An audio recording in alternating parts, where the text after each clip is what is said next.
Really? Yeah. Yeah.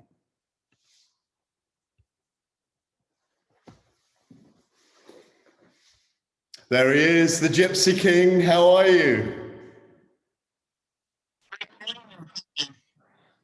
Hello, you two. I'm loving the look. Loving the look. Hey, amazing.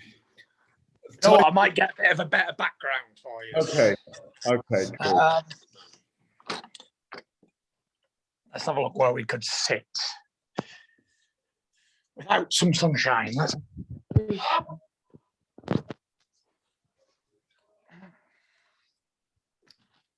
That door, stop all the outside noise coming in. We'll shut these curtains.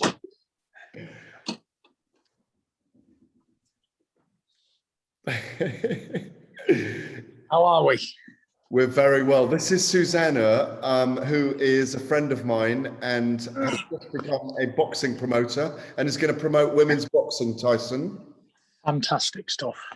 Okay, now that's a There we go. There we go.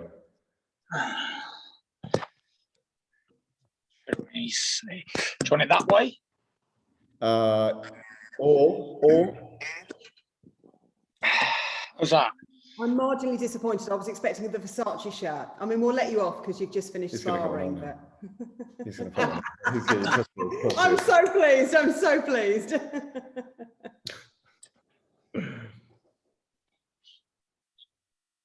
The mirror looks very Versace. No, the as whole well, thing doesn't it? is The whole thing is very, just completely- very, yeah. It wouldn't have been complete without the Versace shirt. It was good. It was good. Tyson. Don't have the Versace shirt, There we but I have. go. I think I've cuddled up to you in that before, by the way. Or maybe it was the red one. Yeah, I think it was the red one there, Gareth. Right. Shall we start this meeting? Let's start. Yes. To begin at the beginning. I mean, you look phenomenal. How are you? I'm doing very well, thank you, guys. I have been training in America for the last 3 months. I've been in an official training camp for over 4 weeks now.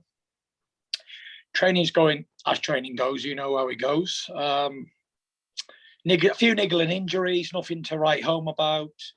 I'm happy with where everything is. 4 weeks out, just under 4 weeks until the fight date.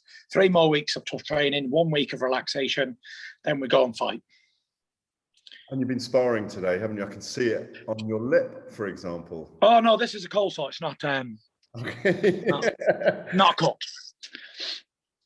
How was sparring today, anyway? Sparring was all right. Just Tuesday routine, beginning of the week. Another tough week coming. I did a good 8 rounds today with 2 different guys, monsters. Got one guy 6'7" and 110 kilos, and the other guy is 6'9" and 120 kilos. So yeah, pretty big guys. You know the rhythm of Vegas now, though.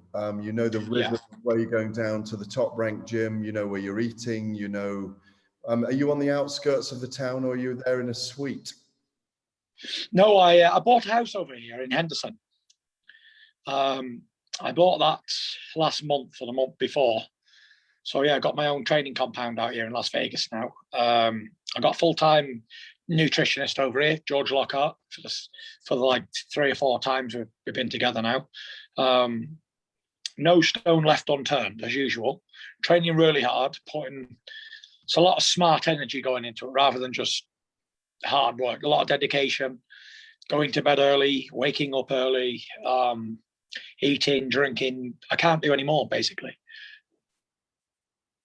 Oh, I was going to say it's me. So, well, are you happy that you have to do this fight? Is there a disappointment you can't do the AJ fight, or are you good that you're No, I'm pretty happy that I'm fighting and I've got a date, regardless of who it is.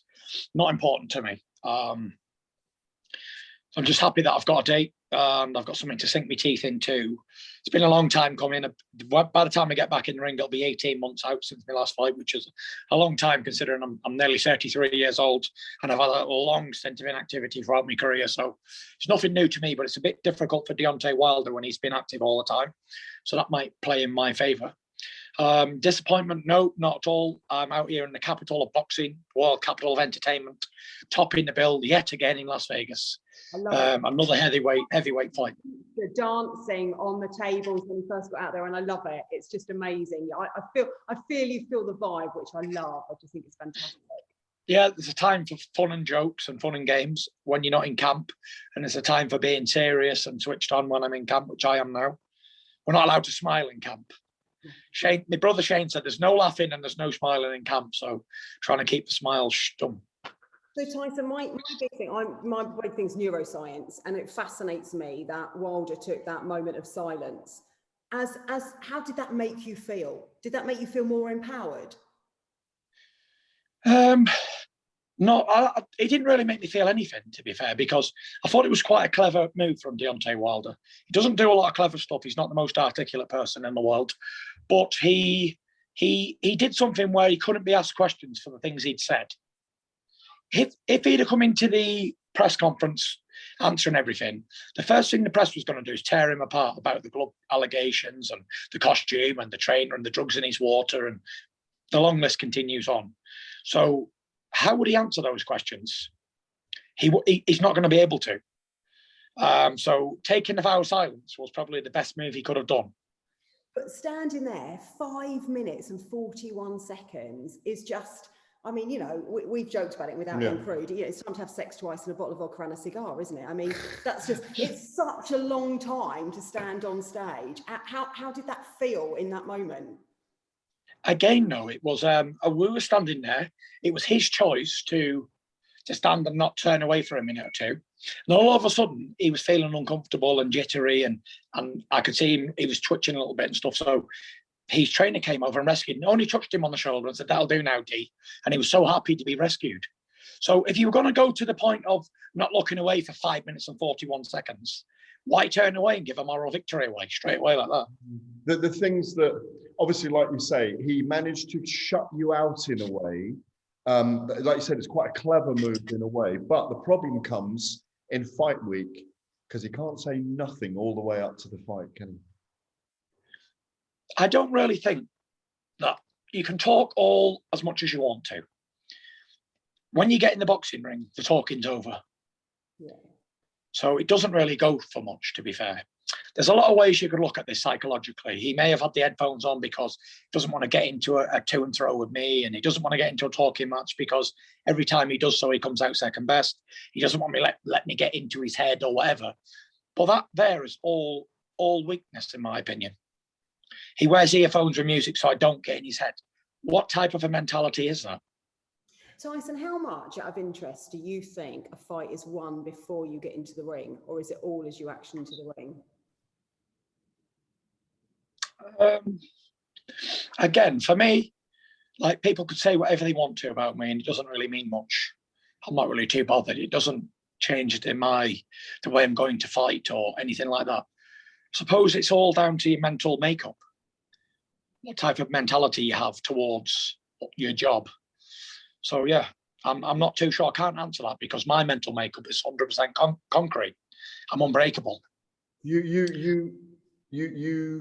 You broke him last time. You put the bully on the back foot and he had no answer to it. The obvious question is, do you continue from where you left off last time in your trilogy fight? Yeah, I've done nothing wrong. I just continue to do what I do, you know, keep moving forward and putting the pressure on him, landing big punches.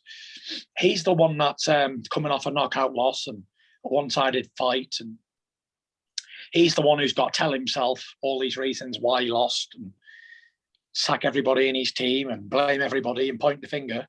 You know, if you're an alcoholic or you're a drug addict or something like that, the only way you can actually move on from that is acceptance. You can't be in denial about it and say, I'm not an alcoholic, I'm not a drug addict. The first way of recovering and getting over something is accepting what's gone on. And the way he's been acting and conducting, he can't accept defeat. Yeah, so he's trying to be aggrieved, isn't he? He's trying to find reasons to be aggrieved. He's trying to find reasons to... Even after all this time. Yeah. He still hasn't moved on from defeat. So when you can't let go of something, there's a saying, For he who holds a hot coal with intentions of throwing it at somebody ends up getting burnt himself. Yeah, correct. Yeah. So that's what I think is happening with Deontay Wilder, but he's not to be underestimated. He's got nothing to lose and everything to gain. You are still facing the heaviest puncher in probably the history of the heavyweight division with single punches, and you've ridden them. For sure. Can I just push you on something though? Because it's something that you are the man that steps in the middle. You are the man that brings his voice to the middle of it. You are the man who puts his life, his legacy, his history, his religion, everything on the line. The world, even though, and we're all excited about the trilogy fight with Deontay Wilder because you're two giant human beings signing a contract to fight on a certain date at a certain place, certain time, and we will all either be there or watching. But there is so much global excitement, and I know you well enough to know that you want, I know you say you don't want a legacy, but we want the legacy for you, all right? In that way, let me put it that way. How much does it matter about fighting Anthony Joshua to even entertain the world and show that you are the modern Muhammad Ali, that you are the modern George Foreman? How much do you want that fight to show us, to entertain us? When I fight Deontay Wilder next, and I get through that, then I'll answer that question. Until then, you never change. Until then, I've got no interest in Anthony Joshua. Yeah. If that fight was going to happen, it would have happened. But the route was that this is going to be the fight that happens next. And you know what happens to people who look forward to other fights other than the fight they're having? They get knocked out. I can't make that mistake.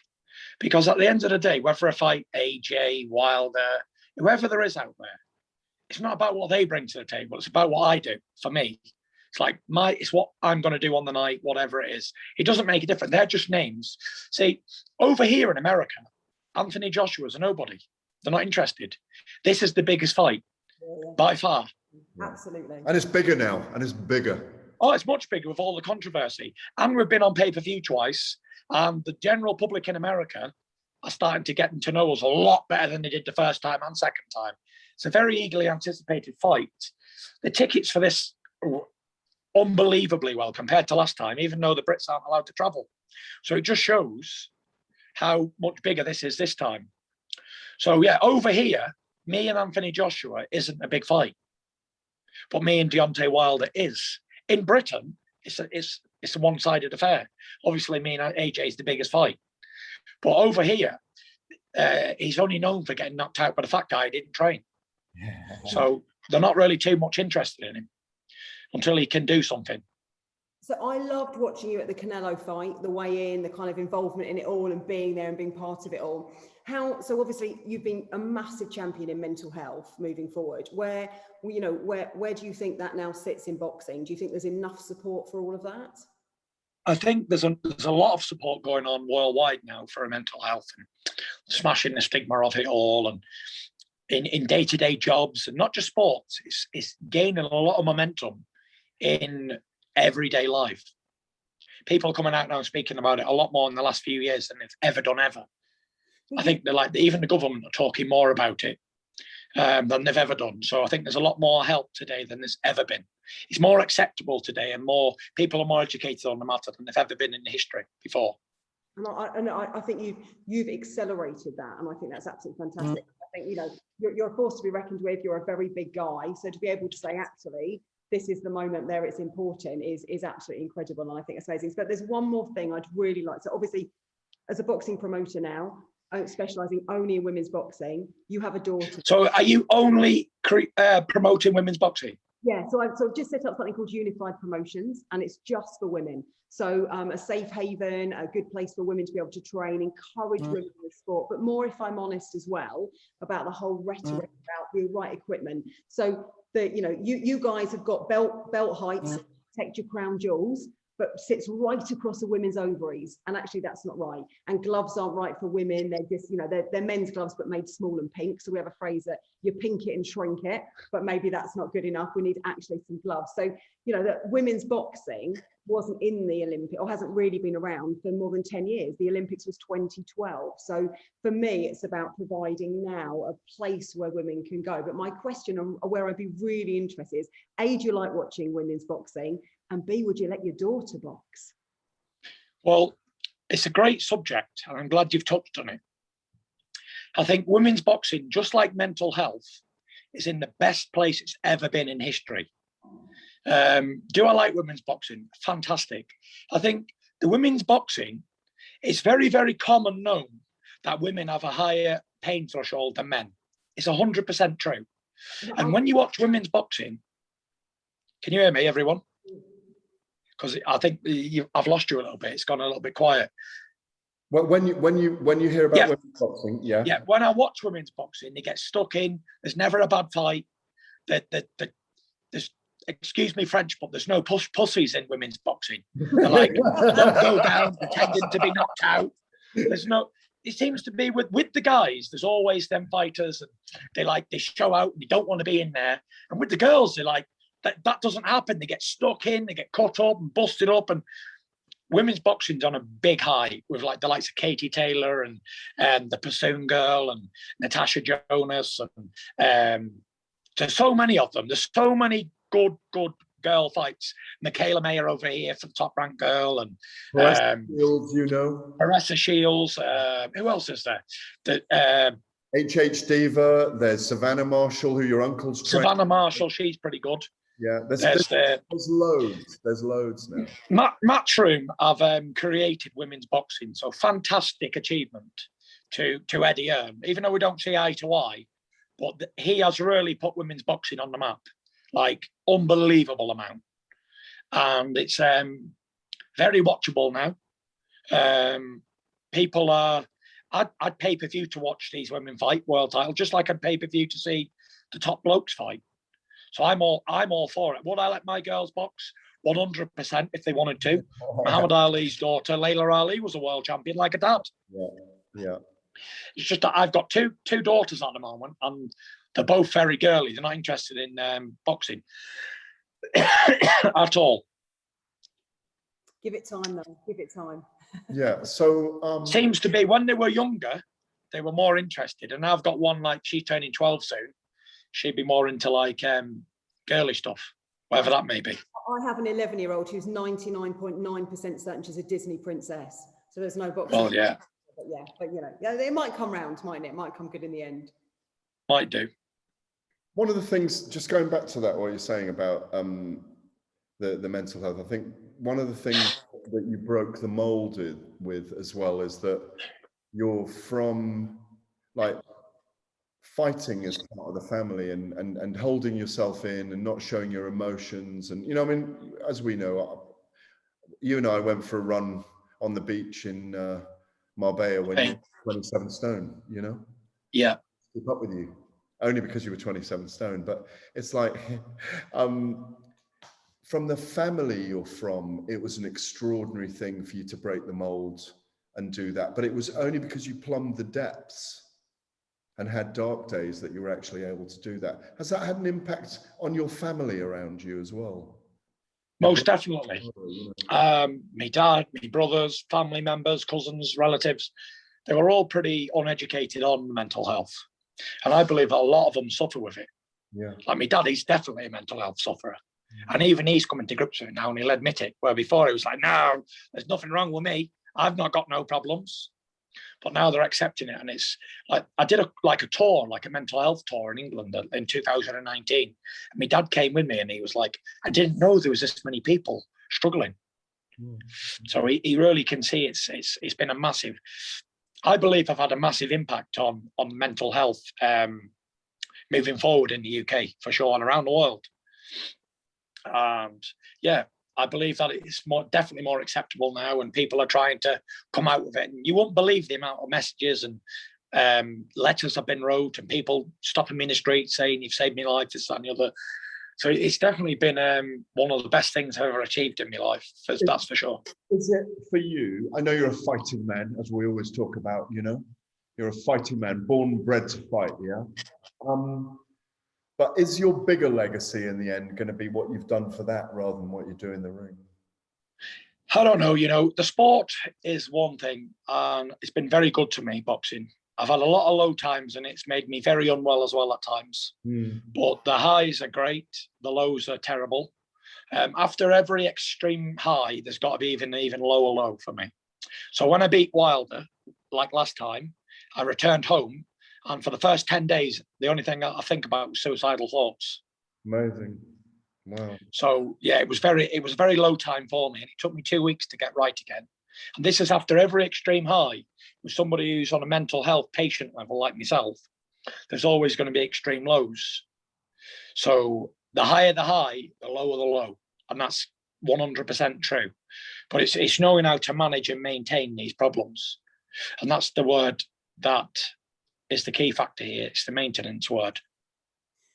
Because if you can know yourself and know you're going to get well again in a few days, then you're going to be okay. Wow. So is there a bit into this next fight that you're almost expecting from the high to the low? Is there I already know what's going to happen every time. Every single fight I've ever had. And it's not just me. I believe that I'd say 85% of boxers are the same. Just without going this being a kind of a therapy session. Yeah. When you get those, when you're in that mood, when your brain's there, when your soul is there, is Paris there for you in that moment? Where do you go to in yourself? Where do you go to go in and then come out of it? How do you process? You're in your own head. Yeah. I'm sure we've all heard that saying before. I'm stuck in my own mind. Yeah. That's where you go. And it just takes time to get back right again. It's not going to happen in 1 day or 1 hour. It takes time, and I get back well again quite quickly. And I'm able to the routine does it for me. It's a massive change. I go from headlining in Las Vegas, being the king of the world, to doing the bins in Morecambe Bay. It's a massive change. I go from being out here for 10 to 12 weeks, training every day, having me food cooked, being trapped like a top-class racehorse, to go back home to becoming dad again, the adjustment, dad, school runs, bin days, that sort of stuff, cooking, cleaning, all the normal stuff that you do as a husband and a father. Please tell me, though, you still do it in that amazing Versace ensemble. That even when you're doing the bins, that you're still out, you're still rocking the look. Tell me you don't. I have been known to do the bins in a 3-piece before. Love that. Yeah. So, but you have to come back down to earth. Yeah, it's how. You can't stay in the stars. There has to be a point where you return to normality. Whatever normality is to you, you have to return to it, because if you stay at that elevated level, you get lost. Has all this stuff that you go through, has it made you a better fighter, boxer, because you've actually explored yourself a little more and you understand why you do it and maybe the consequences of doing it? No, I think we've touched on this before briefly. We have. I have 2 characters. Yeah. So Tyson Fury as a man is a very flawed character. We're only human after all. We all make mistakes. We're all tempted. We all do things on a daily basis that maybe we shouldn't do. But the Gypsy King is untouchable. And when I'm in a boxing ring, or when I am that person, I've never had any trouble. The Gypsy King's never experienced mental health issues. He's never experienced downtime or lowness or depression or anxiety. Never had suicidal thoughts, never had anything, actually. But when I return from that person, morph back into myself, then I have the trouble. So has it made me a better boxer? No, because Tyson Fury as a man is not a boxer. But Is the Gypsy King married with children, or is the Gypsy King? No, it's the alter ego. Yeah, it's no, the that's alter what I'm checking. So yeah, the Gypsy King is just a fighting animal. Yeah, just completely. Gladiator, a Spartan. Into that moment, you completely ignore, you completely put aside everything else. You're just in it. Yeah, nothing else matters. Like, it's only the fight. That's it. Amazing. So, how far below you, psychologically, mentally, in the office, back to boxing now, in the office, are all the other heavyweights in the world behind you? You know, I believe that I'm improving on a daily basis. I try to be better than yesterday that I am today. Try to be better today than I was yesterday. Correction. I've started to do things correct in the later years of my career. I've only started taking boxing seriously at nearly 30 years old, which is the crazy thing. You know, you've known me for a long time, Gareth, and after every single fight, I'd balloon up to like 25 stone, 24, 10, 26 stone, and have to get back down to 18, 19. So I never had the, it was always a weight loss boot camp, always. Mm-hmm. Now I've been doing it correct since like 29 and a half. I learned that I could stay in shape, and it was good for my mental health, and it was good for my physical fitness, and good for me as an athlete to stay in shape all year round. And just what I should have done from the beginning, really. But we all learn and make mistakes, and experience is an invaluable thing. So yeah, now I do things correctly. I'm eating right, and I don't let my weight go above a certain weight, and I'm training and physically, mentally, emotionally practicing stuff on a daily basis. So how far are behind the competition? Only the history will tell the story of that. Because, you know, I'm nearly 33. I've had a long, long career. Like, I turned professional at 20 years old back in 2008. Everybody else on the class of 2008 is retired, finished, long gone. And I'm a lone standing soldier on my own now. And it's like, how far can I push this legacy? Stratosphere, beyond. Like Buzz Lightyear said, to infinity and beyond. I think I've surpassed that. Journey with you. We're coming with you. You know, it's I got this Wilder fight. I've got a few fights left on my contract. I'm just going to see how it goes. Play it by ear, just one fight at a time, because you never know what tomorrow will bring. We really don't know. AJ Usyk, is it going to happen, and who's going to win? Will it happen? I don't know. They said it's going to happen. I'm reading that it's going to happen in September.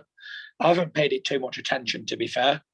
I'm not going to sit here and lie and say I've been analysing the fight and whatever, because I haven't. I've been concentrating on my own fight. I think it's a good fight for both guys, and there'll be a lot to prove on it. Everyone puts Usyk in the pound for pound list, whatever that means. And everyone's like, can Joshua handle someone with a good boxing ability and speed and accuracy? And the other way around, can Usyk handle a big mammoth and a big puncher and a strong heavyweight, a lot bigger than the guy? So it'll be an interesting fight to watch, and I'll definitely buy it on the TV to watch it for sure. So pound for pound, you touch on that. Who's your top? Who have you got? I don't believe in it. It doesn't mean anything for me. Oh, see, we had this debate. It's mythical. Earlier. You don't believe in the mythical, do you? Well, it's like the Minotaur and Zeus and all them things. It's like they're made up legends. So pound for pound is the same. And I believe it was created to give the little guys in the division some credibility, like flyweights, bantamweights, because the heavyweights were always the attraction. Like, they're always the golden stars of boxing and of the game. So without these little lists, who would hear of a 9-stone Japanese guy? Nobody. So they've got to have these type of things to give these little guys and girls credibility in the game, because people are usually interested in the big heavyweights. Throughout generations, if you ask like some of the general public to name some boxers, ask them to name 10 boxers, most of them will be heavyweights. Mm-hmm. So if you were going to name your favourite heavyweight, obviously other than yourself, who is it? Who's the man that made you go, oh my God, that's amazing? I've watched boxing all my life and I've analysed it a lot, and I've watched a lot of heavyweights over the years, and I don't have an actual favourite, but I have a lot of people that I really admire, like Muhammad Ali, Larry Holmes, Michael Spinks, Mike Tyson, Evander Holyfield, Lennox Lewis. A lot of these guys were all great fighters. Everyone's can only be as good as their generation will allow them to be. We can only be as good as our competition as well.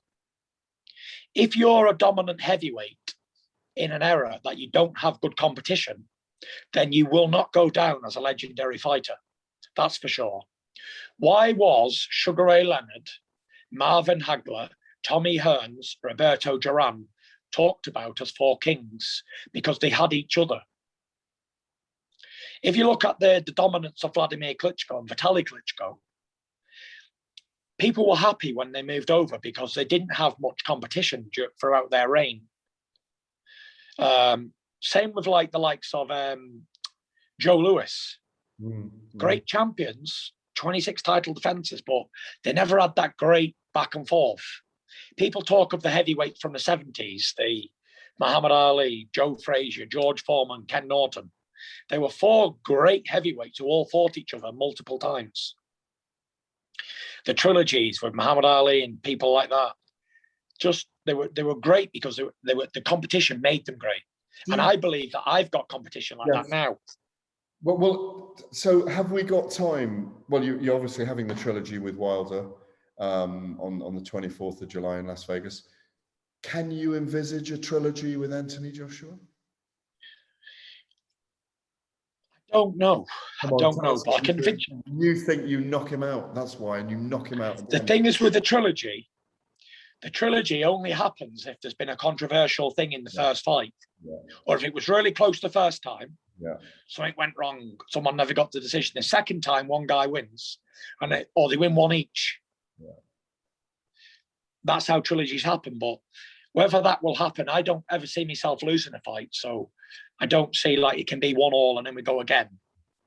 You know what you do to Anthony Joshua. You've got the vision of it in your head. I know you're focused on Deontay Wilder at the moment because we spoke to you the other day about this. But you think you knock them all out anyway now, don't you? I do believe that I can get the better of all these people. And the reason I believe this is because there's a lot of facts behind it. It's not just me assuming something or surmising something. The facts are that I've been a pro since 2008 and I've travelled the world and I fought up-team champions who had more than 10 title defences.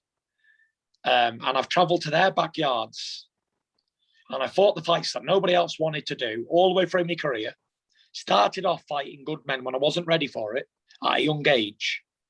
And I've always found a way to win every single time. And even when the chips were down and I was down on the canvas, I've always managed to get up and do me business. And I haven't found someone to better me in all those years. 31 professional fights and nearly 33 years old. So I'm still traveling the world to try and find that man. And I haven't found him yet.